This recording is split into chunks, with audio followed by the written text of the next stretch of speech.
Hello friends. Welcome back to my YouTube channel. Today I am going to read IELTS Band 9 essays samples based on 10 topics. You can listen this reading while you are working or exercising or sleeping. Without wasting time, let's start read all 10 essays. Topic 1, Work and Careers. Topic 1 Example Task. Some employers offer their employees subsidized membership of gyms and sports clubs, believing that this will make their staff healthier and thus more effective at work. Other employers see no benefit in doing so.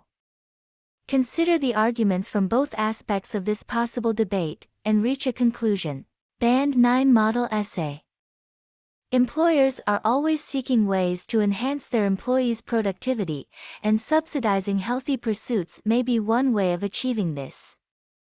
There are arguments on both sides, however, which we will discuss here. On the one hand, it might be said that if workers are fitter and less stressed, their working time will be more efficient, leading to higher levels of output and service.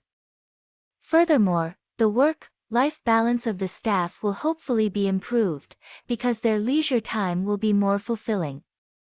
This may even be more motivating than pay increments, perks, or financial rewards such as bonuses or incentives, which may be hard to attain. Finally, feeling healthier may lead to better job satisfaction, which is in itself a motivating factor. Conversely, the problem with such leisure-based subsidies is that their efficacy is virtually impossible to quantify.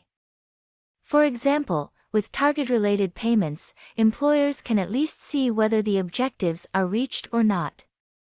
It might also be said that, if this budget was spent on, for instance, on the job training or day release programs, the employees would achieve better career progression and have better job prospects.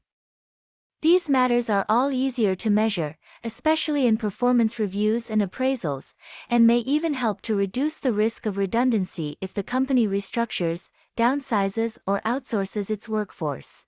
Overall, it seems that, while health-related subsidies are superficially attractive, the lack of measurability is a substantial drawback. Spending funds on ongoing training would appear to be a better use of company or human resources budgets. Topic 2, Education and Schooling. Topic 2 Example Task. The Internet will never replace traditional course books in schools. How far do you agree with this prediction? Band 9 Model Essay. There is a huge range of resources available to the modern teacher, and the right selection is crucial in delivering effective lessons. I agree that there will always be a place for course books in the school curriculum, despite the many benefits of the Internet. Firstly, course books, whether conventional or digital, have been developed by pedagogical experts and designed to be incorporated into a subject syllabus, leading to testing procedures such as formal examinations or continuous assessment. This means that they are proven to improve students' academic achievement, enhancing their potential for progression to further or higher education. Furthermore, the use of modern course books allows pupils to coordinate their studies as part of group work, hopefully making their lessons less teacher-led and more about autonomous learning. This in itself teaches study skills such as independent research and synthesizing sources, rather than old-fashioned rote learning. This is where the Internet, in fact, can play a useful part, to supplement and add to knowledge which the students are assimilating via their course books. However, it is the role of teachers and school management generally to ensure that use of the Internet remains a guided learning process, and not an exercise in data gathering from Internet sources which may be unreliable or even misleading. It is true that the Internet can be invaluable for adults, for example in distance learning or self-study modules, who are able to discriminate between sources and sift information to marshal their facts. However, this is a mature skill and we should not assume that school-age pupils are ready to do this. Overall, it appears that course books, with their quality and depth of material, are set to remain an integral part of the syllabus. The Internet can be judged a useful supplement to this, if used carefully and under supervision. Topic 3 Children and Families. Topic 3 Example Task. Some people believe that children should spend all of their free time with their families. Others believe that this is unnecessary or even negative. Discuss the possible arguments on both sides, and say which side you personally support. Band 9 Model Essay. Nobody can deny that parental influence is important for children, at least in cases where children live with their parents, foster parents, or guardians. However, it is by no means clear that children should spend time exclusively in the family, as we will see. On the one hand, it may appear advisable for parents to act as role models and to establish ground rules for behavior by spending as much time as possible with their children. This allows the youngsters to absorb conventions and codes of conduct which they can then follow themselves, hopefully leading to an absence of problems such as bullying, truancy and delinquency later on. Furthermore, being with the family should reduce the risk of children falling victim to crimes such as abduction, or coming under the influence of negative peer pressure. On the other hand, we have to ask whether this is a practical proposition. In a society where many families are dual income, or where one parent's role as breadwinner means she is away from the family for long periods, it is inevitable that children cannot spend all of their time with the family. Child-minding and after-school childcare are often used in these cases, and if managed properly, these can be perfectly viable alternatives. Equally, it seems that children can in some cases learn a considerable amount from their peers in addition to adults, and allowing them to play without direct supervision may be a benefit. To conclude, it appears that, while family time is essential for bonding and absorbing patterns of behavior, there are definite advantages when children are outside the family too. This is provided that they are in a safe, well-behaved environment with peers who are themselves reasonably well brought up. Topic 4. Nature, the environment and energy. Topic 4. Example task. Pollution of rivers, lakes and seas is a major concern for people who seek to protect the environment. What are the possible causes of water pollution, and what effects does this have on animal life and human society? Band 9 Model Essay. Water contamination is a serious form of pollution, and one that can be challenging to rectify. There seem to be two main causes involved, and a variety of damaging effects on people and the biosphere, which we will discuss here. Probably the main factor is the issue of emissions from cars, factories and other human activities. These emissions contain damaging pollutant particles which can contaminate rainwater runoff and thus enter the water cycle, by transferring through the water table into aquifers, streams and rivers. Filtration and processing are not really viable options for such large volumes of water, and so the water table remains tainted with these elements over long periods, as we see in Eastern Europe today. In situations where soil erosion and logging have already damaged the local environment, the accumulation can be very serious. The other major cause is accidental or deliberate dumping of waste products in places outside of controlled landfills or waste processing centers. Even small amounts of abandoned waste can enter water supplies through the ground, often undetected. The effects on animal life can be severe, especially for species which are already endangered by such threats as poaching, habitat loss and food chain disruption. Contaminated water can lead to dwindling numbers or even potential extinction, as may indeed happen to the Asian tiger populations. The impact on human society can also be distressing, including the poisoning of drinking water, famine or drought due to lack of safe irrigation, and long-term loss of land as we see, for example, after the Bhopal poisoning catastrophe in India. Such effects tend to have an especially grave impact on the very poorest in society, with the least resources to counter the environmental effects.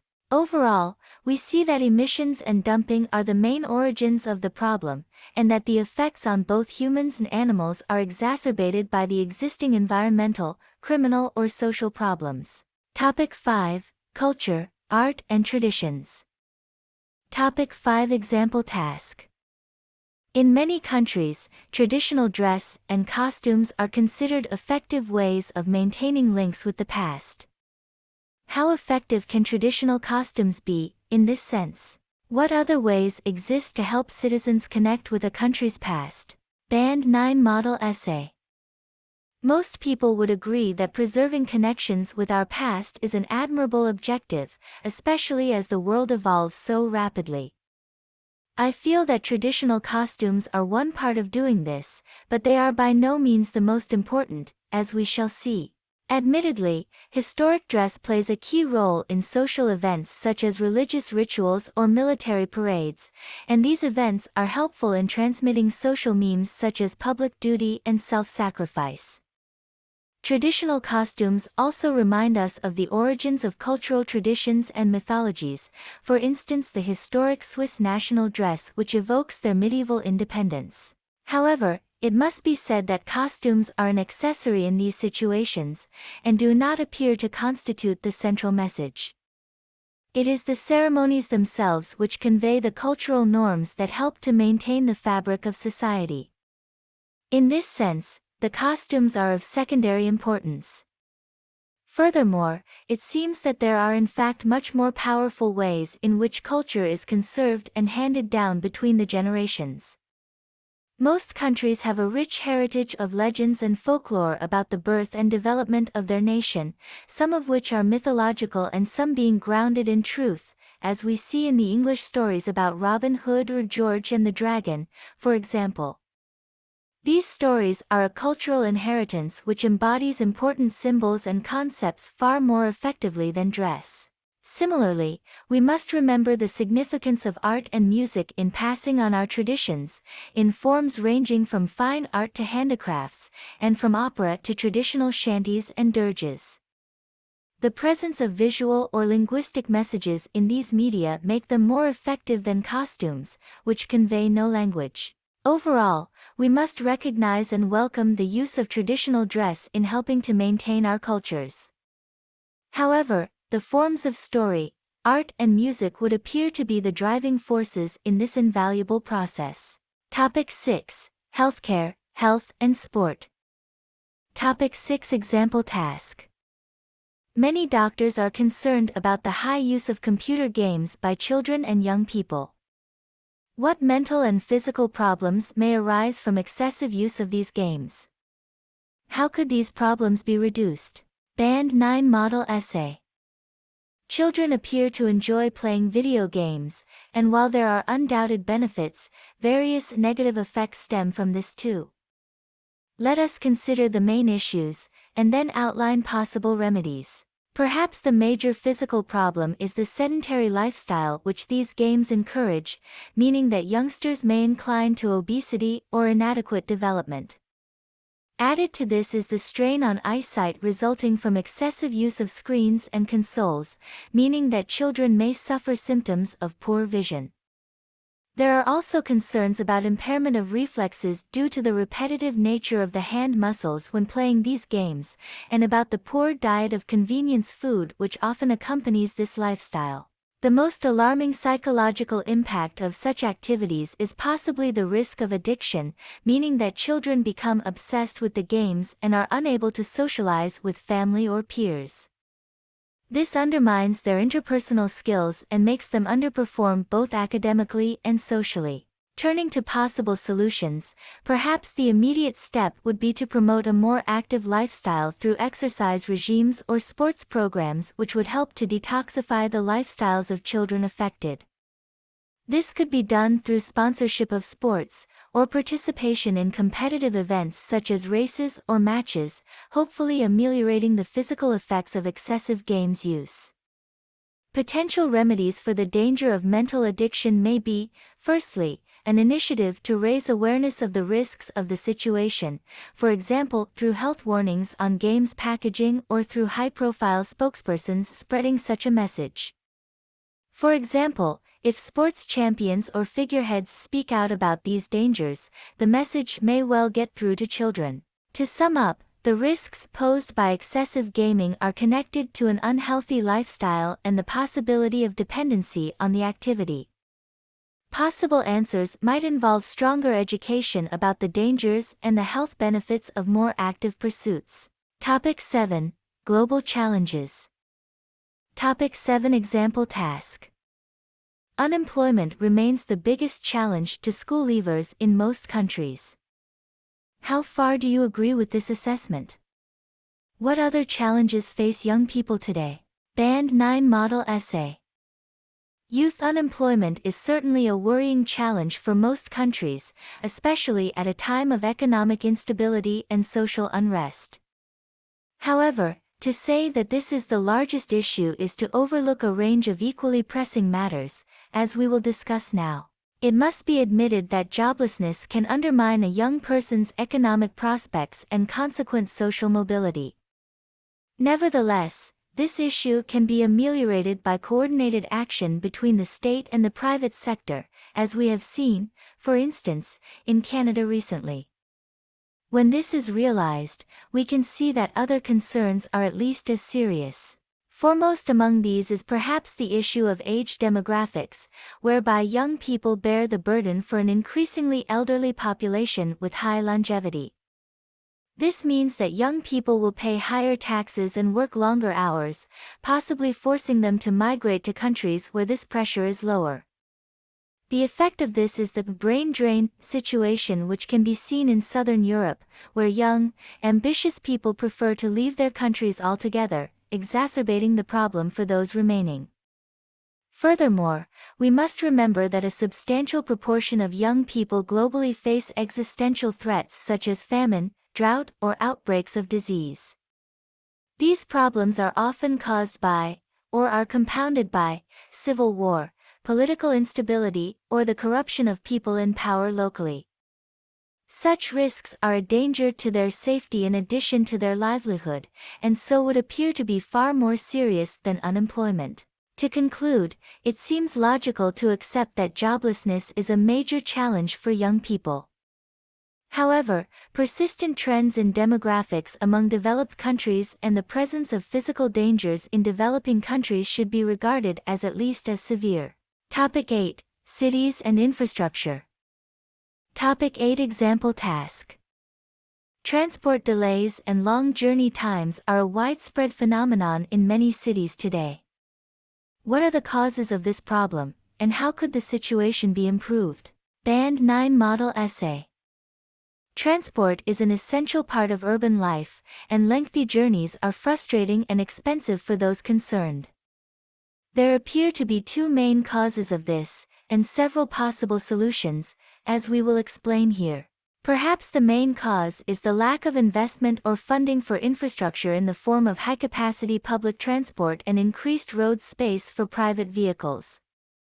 This means that too many vehicles use the existing network, and congestion is inevitable. We see this in most large cities globally, such as London or Tokyo.